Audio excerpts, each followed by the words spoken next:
Hello everyone, welcome to the one-shot lecture of the chapter Mechanical Properties of Solid, wherein we are going to cover this within 10 to 15 minutes. So this is going to be a fast track one-shot wherein we will be seeing all the formulas which are important for your JEE, NEET and CBSE exams. Okay. Starting up the chapter, the first thing that we have is stress, strain, modulus, Poisson's ratio. These are the topics that we have to deal with. The first one is the stress. Stress is nothing but it is force upon area. जैसे pressure होता है force upon area, जिसकी unit होती है Newton per meter square. Similarly, the stress that we are talking about is force upon area, जिसे हम यहाँ पे restoring force बोलते हैं या हम इसे external force बोलते हैं. Stress तीन तरीके के होते हैं, longitudinal stress, shearing stress and volumetric stress. Longitudinal stress perpendicular लग रहे, shearing stress पैरेलल लग रहे, वॉल्यूमेट्रिक स्ट्रेस जो है वो हर साइड से लग रहा है. So F perpendicular upon area, there is a rope जिसको आप नीचे खींच रहे हो तो परपेंडिकुलर डायरेक्शन में फोर्स लग रहा है. सिमिलरली शेयरिंग और टेंजेंशियल स्ट्रेस जो है जहां पे एफ पैरेलल अपॉन एरिया है, यानी कि अब यहाँ पे जो फोर्स लग रहा है वो पैरेलल डायरेक्शन में लग रहा है. एंड वॉल्यूमेट्रिक और बल्क जो होता है वहां पे जो फोर्स है वो हर डायरेक्शन से लगाया जा रहा है, which is applied on each and every particle on the surface. Then we have strain. Strain होता है change in configuration upon original configuration. Stress लगाने की वजह से कुछ फोर्स लगाया तो फोर्स लगाने की वजह से कुछ तो चेंज आएगा, तो वो जो चेंज आ रहा है उसे बोलेंगे change in configuration divided by original configuration जो हमारी है. लॉन्जिट्यूडनल स्ट्रेन होता है delta L upon L. Shearing strain होता है tan theta is equal to X upon L. So tan theta is equal to X upon L. जब बहुत small changes होंगे तो वो 2L देंगे. एंड वॉल्यूमेट्रिक स्ट्रेन होगा डेल्टा वी अपॉन वी.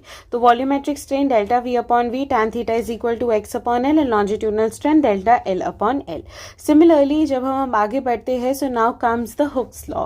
तो हुक ने अपना लॉ दिया था. उन्होंने कहा था कि स्ट्रेस और स्ट्रेन जो है वो एक दूसरे से प्रोपोर्शनल होते हैं, but it is only and only up to a certain limit. So they are proportional to each other but only up to a certain limit. So stress is directly proportional to strain. So when we talk about stress, it is actually equal to E into strain. जब हम ई की बात करते हैं तो जो ई है यहाँ पे वो है modulus of elasticity. Modulus of elasticity का मतलब होता है modulus of elasticity is stress divided by strain. Okay, but it is only up to a certain limit. It is not like कि वो चलता ही रहेगा. एंड ये चीज याद रखना, स्ट्रेस के प्रोपोर्शनल में स्ट्रेन है. जनरली क्या होता है, अगर मैं आपको पूछूं कि अच्छा strain is directly proportional to stress, क्या ये सही है? हाँ, एक्चुअली में तो सही है, बट हमारी ये साइक होती है कि जहाँ पे ये प्रोपोर्शनलिटी के साइन ओपन हो रहा है तो जब हम इक्वल में बदलेंगे तो उस साइड हम कांस्टेंट लगा देंगे. अब कांस्टेंट लगता है हमेशा स्ट्रेन के साथ जब प्रोपोर्शनलिटी साइन ओपन होती है. तो ये याद रखना कि स्ट्रेस होता है प्रोपोर्शनल स्ट्रेन के साथ, ठीक है. अदरवाइज तो दोनों सेम ही है. यंग मॉड्यूलस होता है y is equal to F L upon A delta L. Modulus of rigidity होता है which is F T upon X tan theta.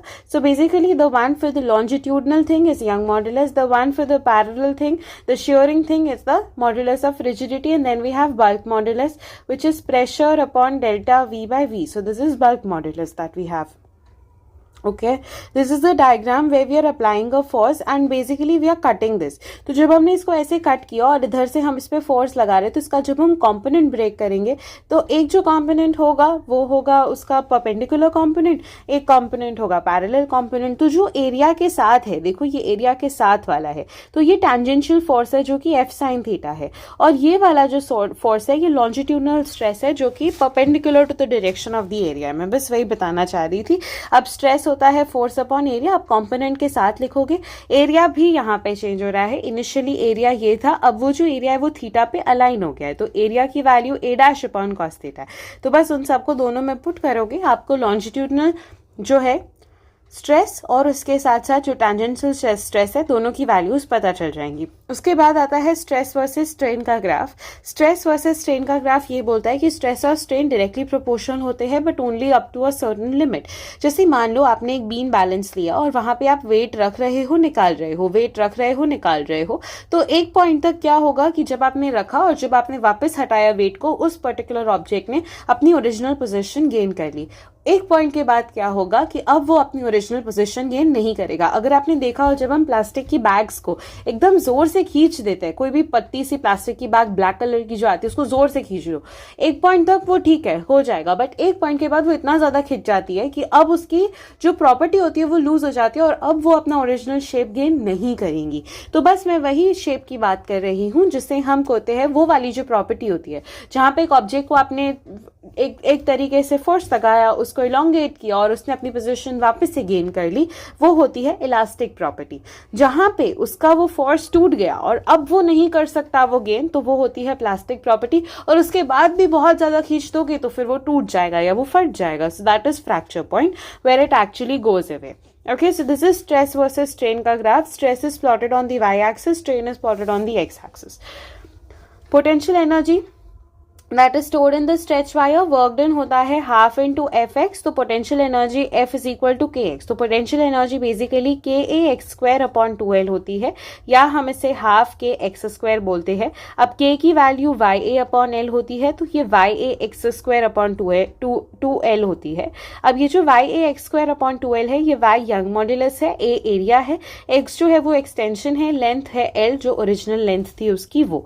तो half k x square, k की वैल्यू ya अपॉन एल, के को y के साथ proportion करके ya x square upon 2l। ऐसे ही पोटेंशियल एनर्जी एक्चुअली में क्या है, half into stress into strain into volume. तो आप सबको करोगे you will get to an answer. Energy density क्या होती है, इसमें से वॉल्यूम को हटा देना पड़ेगा, तो half into stress into strain, that is called as energy density. Okay, in these only there are certain different thing. अगर आपको दो चीजें गिवन हो, मान लो अगर आपको स्ट्रेन का वैल्यू गिवन है, y गिवन है और आपको पूछ लिया बताओ क्या है पोटेंशियल एनर्जी, तो फिर वहां पे आप इसको करोगे 1/2 into Y strain square. Strain के साथ वाई न्यूमरेटर में आएगा, स्ट्रेस के साथ वाई डिनोमिनेटर में आएगा, ये स्ट्रेस ऊपर आएगा। हाँ, तो it is going to be 1/2 Y stress the whole square. I am sorry, ये स्ट्रेस यहाँ पे आएगा। ओके, और वो होता है 1/2 वाई स्ट्रेन का होल स्क्वायर। तो स्ट्रेन के साथ मल्टीप्लीकेशन में आता है क्योंकि ऑब्वियसली स्ट्रेस है डिवाइडेड बाय स्ट्रेन है ना, और वो इक्वल टू यंग मॉड्यूलस है, तो स्ट्रेन के साथ मल्टीप्लीकेशन में, स्ट्रेस के साथ डिविजन में। अगर हम increase in length of due to its own weight करते हैं तो हमें पता है Young modulus is equal to F L upon A delta L. तो जो चेंज इन लेंथ होता है वो होता है M G L upon 2ay। ये डिराइव कैसे हुआ, there is a way for it also. Maximum length of wire में जो ब्रेकिंग फोर्स आप लगा रहे हो ना, किसी को आपने खींचा और उस पर कोई ब्रेकिंग फोर्स लगेगा, वो डायरेक्टली प्रोपोर्शनल उसके एरिया के साथ होता है। तो जो लेंथ होती है वो p अपॉन रो जी भी होती है, जहाँ पे ये डेंसिटी है, ये प्रेशर है और ये ग्रेविटी जितनी लगा रहे हो। एंड चेंज इन लेंथ होता है L square D G by 2y, जहां पे ये जो d है वो एक्चुअली में उसका क्या है, ये जो d है वो एक्चुअली में डेंसिटी है जो यहाँ पे आप कंसिडरेशन में ले रहे हो। फिर आता है thermal stress and thermal strain. Thermal stress अगर लीनियर एक्सपेंशन हो रहा है तो अल्फा होता है delta L is equal to L alpha delta theta, delta A is equal to A beta delta theta, area expansion volume expansion delta V is equal to V gamma delta theta. जब delta theta बढ़ता है यानी कि temperature की जो value है वो बढ़ रही है। उसके बाद आता है आइसोट्रोपिक सब्सटेंस। आइसोट्रोपिक सब्सटेंसेस वो सब्सटेंसेस होता है जिनका मैग्निफिकेशन हर जगह से होता है, तो वो हर जगह से आपको ऐसे बढ़ता हुआ दिखेगा, उसे कहते हैं ट्रोपिक सब्सटेंस, या फिर हम इसे कहते हैं फोटोग्राफिक मैग्निफिकेशन। एक और चीज जो आपको याद होनी चाहिए, गामा जो होता है जो हम वॉल्यूम में यूज करते हैं वो 3 अल्फा होता है, जो एरिया के लिए बीटा इंट्रोड्यूस होता है वो 2 अल्फा होता है, और अल्फा तो अल्फा ही होता है। ठीक है, अब जो चेंज इन लेंथ है एल डैश, जो नई लेंथ आएगी वो आएगी L 1 plus alpha delta theta, and delta L upon L is alpha delta theta which is thermal strain. ठीक है, उसके अलावा रॉड जो है वो अपने आप को एक्सपैंड करने की कोशिश कर रही है, तो उसके ऊपर परपेंडिकुलर फोर्स लग रहा है, दोनों जगह से परपेंडिकुलर फोर्स लग रहा है, तो जो फोर्स लग रहा है वो होगा ya अल्फा डेल्टा थीटा। तो the force that is getting applied is actually ya alpha delta theta. Okay, and energy density होगी half y alpha square delta theta square, क्योंकि वो होता है स्ट्रेस इनटू स्ट्रेन, और स्ट्रेस कितना है, force which is force upon area. तो stress है फोर्स अपॉन एरिया, तो फोर्स है ya alpha delta theta divided by a, and strain कितना है, तो स्ट्रेन है अल्फा डेल्टा थीटा, है ना, क्योंकि स्ट्रेन क्या होता है डेल्टा एल अपॉन एल, तो ये वैल्यू आ जाएगी। Okay, so when you solve it out everything is derivable unless and until आप ऐसा नहीं है कि भाई मुझे रट्टा ही मारना है, तो रट्टा मारने का नहीं सोचना है, ठीक है। बल्क मॉड्यूलस जो होता है, बल्क मॉड्यूलस में minus P upon delta V upon V, pressure upon volume वाला कुछ होता है, डेल्टा वी अपॉन वी। अब बोलो मुझे डेल्टा वी अपॉन वी को क्या लिख सकते हैं, gamma delta theta, very simple. Isothermal process के लिए जो बी है वो पी के इक्वल होता है, एडियाबैटिक में B is equal to gamma P. तो जो बल्क मॉड्यूलस है फॉर एडियाबैटिक प्रोसेस वो ज्यादा है then that of isothermal process. अगर मैं आपको पूछ लूं कि अच्छा मुझे बताओ आइसोबेरिक प्रोसेस के लिए, तो आइसोबेरिक में अच्छा डेल्टा पी जीरो होता है, तो डेल्टा पी जीरो यानी बल्क मॉड्यूलस जीरो। अच्छा मुझे बताओ आइसोकोरिक के लिए, आइसोकोरिक में डेल्टा वी जीरो होता है, अच्छा यानी कि ये जीरो हो गया, यानी कि ये इनफाइनाइट हो जाएगा, तो बल्क मॉड्यूलस इनफाइनाइट। तो कंप्रेसिबिलिटी जीरो, आप बिल्कुल भी उसे कंप्रेस नहीं कर पाओगे। गामा होता है सीपी बाई सीवी। अब ये सीपी क्या है, ये आपके कुछ कॉन्स्टेंट्स है जिनको हम थर्मो में एंड केटीजी में देखते हैं। तो gamma is equal to CP by CV and gamma की वैल्यू 1+2 अपॉन एफ भी होती है, जो हम बाद में भी पढ़ेंगे, एफ डिग्री ऑफ फ्रीडम होता है। ओके, देन आता है पॉइजन रेशियो। ये वाला टॉपिक निकाल दिया गया है बट हमें बहुत कम फॉर्मूलाज होते तो पढ़ लेना चाहिए। पॉइजन रेशियो होता है lateral strain upon longitudinal strain, जो लैटरली लग रहा है, और एक लॉन्जिट्यूडनल। तो लैटरल स्ट्रेन होता है minus D R by R divided by D L by L. इसको लिखते हैं D V by V is equal to D L by L plus 2 D R by R, ठीक है। डी वी बाई वी एक बड़ी quantity है, उसमें दो को ऐड करके वो बनता है, तो ऐसे लर्न करते हैं बहुत लोग। D V by V is also equal to D L by L 1 minus 2 sigma. आपको ये सिग्मा की वैल्यू देंगे, डी एल की वैल्यूज देंगे और आपको पूछेंगे, या फिर डायरेक्टली कभी कभी फॉर्मूला पे से ही क्वेश्चन आ जाता है। बल्क मॉड्यूलस जो है वो इनवर्सली प्रोपोर्शनल टू कंप्रेसिबिलिटी है, तो वो एक चीज है। एंड इलास्टिक हिस्टेरेसिस लास्ट है, जिससे continuous loading and unloading system में हमें एक्चुअली जब हम स्ट्रेस और स्ट्रेन के ग्राफ प्लॉट करते हैं तो हमें पता चलता है कि वो ऑब्जेक्ट में कितनी कैपेबिलिटी है कि वो शॉक एब्जॉर्ब कर सकता है। तो ए के लिए जो है वो अब्जॉर्ब कर सकता है वाइब्रेशन मशीनरी के, बी के जो है वो रबर टायर्स है, बी के जो है वो रबर टायर्स है, और वो रबर टायर्स जो है वो इतना ज्यादा शॉक एब्जॉर्ब नहीं करेंगे, तो उनका जो ये आप देखोगे ग्राफ वो पतला है, और ये वाला जो है वो थोड़ा थिक है। Why? Because it has property of absorbing vibrational machinery. Rubber tyres में छोटा रखा जाता है। अब इसको कैसे करते हैं, बेसिकली जो वर्क डन एनर्जी है तो वो एरिया ऑफ ग्राफ देगा, ठीक है। एरिया ऑफ ग्राफ से आपको वर्क डन पता चलेगा, जिससे एनर्जी पता चलेगी। अब माउंटेन्स की मैक्सिमम हाइट कितनी होती है, कोई माउंटेन है उसकी एक अपनी खुद की हाइट होती है, तो वो हाइट जो होती है, जो हम एच मैक्स प्लॉट करते हैं, वो होती है के upon rho G, which is equal to P upon rho G. P जो होगा वो प्रेशर होगा एंड रो जो होगा वो डेंसिटी होगा। तो माउंटेन्स की मैक्सिमम हाइट के अपॉन रो जी होगी या पी अपॉन रो जी होगी, तो ये इंपॉर्टेंट है। The rho is density, P is pressure. And beam होती है वो होती है उसकी डेप्थ होती है। बीम की डेप्थ कैसी होती है, जब ब्रिजेस बनाए जाते हैं तो ये देखा जाता है कि ये ब्रिज अगर बहुत सारे व्हीकल्स जा रहे हैं इस ब्रिज पे से, तो इतना ज्यादा इसका वो नहीं होना चाहिए, मतलब कि अगर बहुत सारे व्हीकल्स है जो यहाँ से मूव कर रहे हैं, तो ये ब्रिज अगर बहुत ज्यादा बेंड हो जाएगा तो क्या होगा, ये टूट जाएगा।